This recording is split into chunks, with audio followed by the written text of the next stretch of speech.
Okay, ladies, we are back. This will be the final video for Thursday.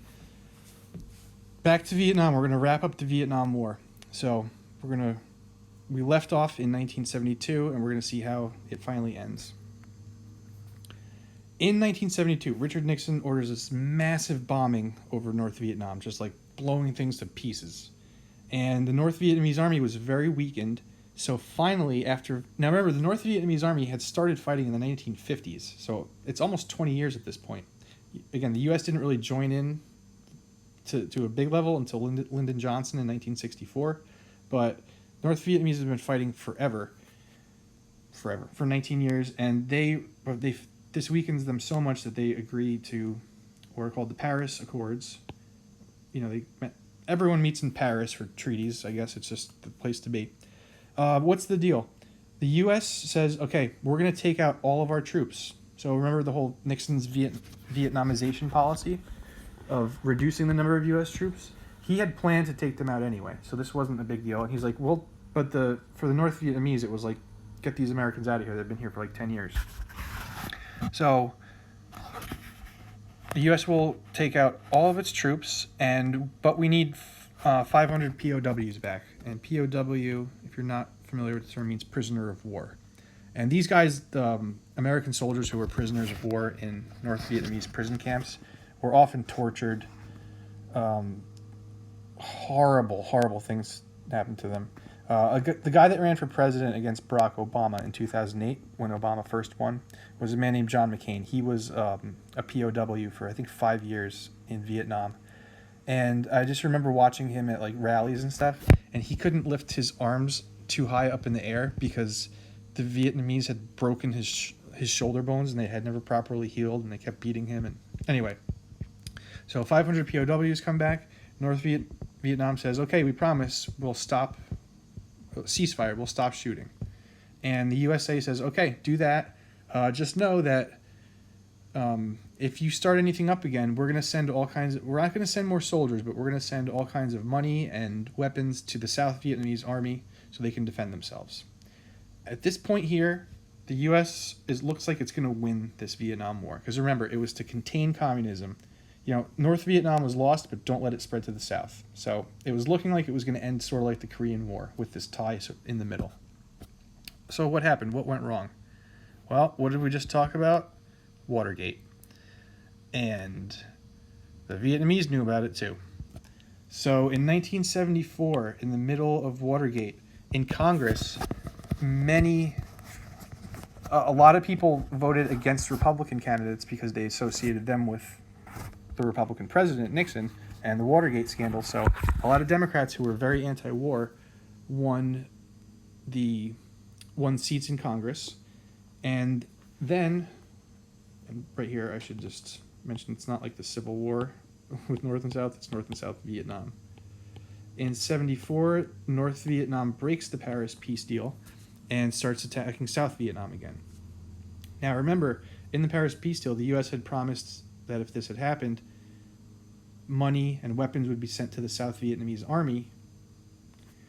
But these new people in Congress refused to authorize sending the money and the weapons. So basically, the U.S., after fighting so long in Vietnam, because of this very heavily anti-war sentiment, abandoned the Vietnamese, and the North overran them. And so in 1975, this is considered basically the end of the war, is the fall of Saigon. Saigon was the capital of South Vietnam. And the North Vietnamese forces took it over. Any American who was still there, so there were some American people there, like at the embassy, and some military people that were training Vietnamese soldiers, but not necessarily in the fighting. They had to be evacuated in a day. And here's this famous picture on the right where anyone that could try and get out of there would be evacuated into this helicopter, which would then take them to this large ship that was on the shore. The ships got so crowded that they had to well, I don't know how they did it, but I've seen footage where they pushed helicopters into the water to make room for people on these boats, because anyone who had any association with fighting against North Vietnam was being like executed once Saigon fell. So all of that, and the communists take over the entire country of Vietnam. So consequences, and this is the Vietnam War caused a lot of bad things, and it just angers me how it ends, because it didn't have to end like that. But what are you gonna do? Remember, Lyndon Johnson had this Great Society program where he wanted to, like welfare and healthcare, all these different programs for poor people. And like, remember, he thought himself as like FDR Part 2. That was his dream. That cost a lot of money. The Vietnam War cost a lot of money. Couldn't pay for it all. And so this made inflation very high in the late 60s and 70s, which if we go back to earlier today, when Nixon took the U.S. off the gold standard and did the wage and price freezes, that's why. This is going to lead to something called stagflation, where we have inflation, everything's getting more expensive, but income is stagnating. So imagine you just get paid the same amount every year, but every year the price of everything else goes up. Well, guess what? It's tougher to afford it. We have more public skepticism toward the U.S. being involved in other countries, and lack of trust in the government, both with the Vietnam stuff and with Watergate happening around the same time. And this is what's known as the credibility gap. So the Vietnam War is really the major thing that led United States citizens to say, nope, I don't trust the government.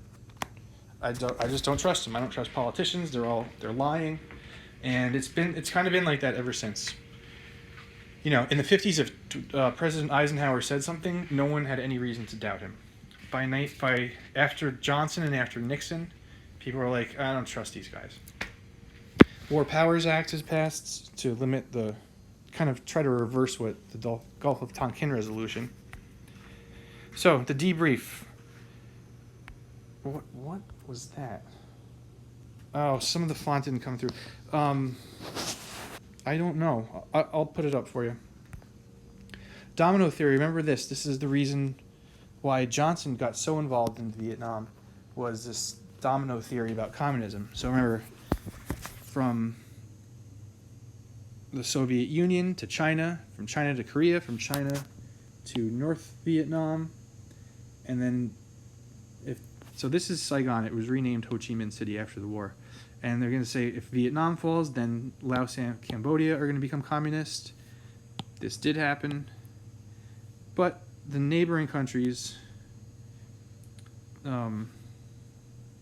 stop. Yeah, like Thailand or Singapore, which is under there. It did not spread. So why did they stop? Well, remember the sort of allure of communism, or a reason someone might join it, was after World War II, the planet was a mess. Things were, except for in the United States pretty much, because the war didn't actually come over here except for Pearl Harbor.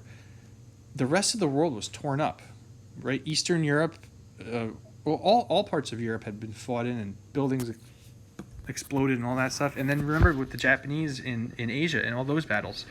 So with these countries rebuilding, a lot of them, they had to pick a side. By the time we get to the mid-1970s, this is 30 years after World War II, and a lot of these countries have recovered. And so, if a country like Thailand or Singapore is doing okay, hey, we like what we have, we're not changing. So domino theory was correct up until a certain point when countries weren't desperate anymore. I'll put it that way. And with the spread to Cambodia, here we have another genocide. We have this dictator, Pol Pot. Remember, anytime there's a communist revolution, you see mass genocide happening. And we have the Cambodian killing fields.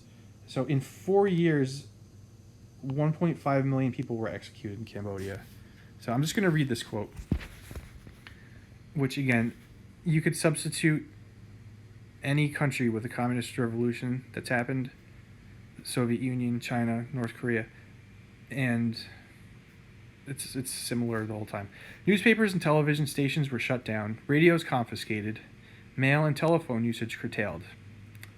Right? No freedom of speech. Forget about that. Money was forbidden. All businesses were shuttered. Religion was banned. Education halted. Why would they stop education? Well, they don't want you to know that what's going on is bad. They want to brainwash you. Healthcare eliminated. Parental authority revoked. So parents don't have control over their children anymore. The country, the state, the government has control over the children. So another reason that communism is bad.